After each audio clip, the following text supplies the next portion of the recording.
festival sono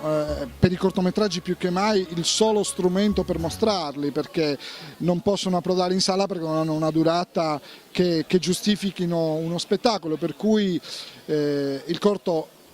nasce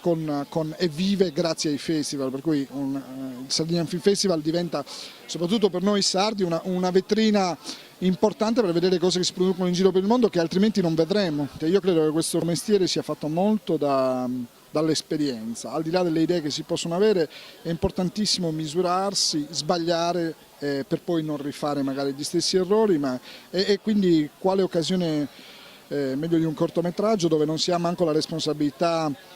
di dover rispondere a un produttore, perché spesso i cortometraggi ce li si produce oggi. C'è un divario secondo me importante tra la produzione internazionale e quella del nostro paese, ma anche perché poi in gioco sono tante nazioni,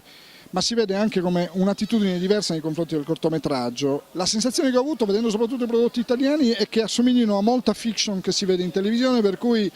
hai come la sensazione che chi li ha fatti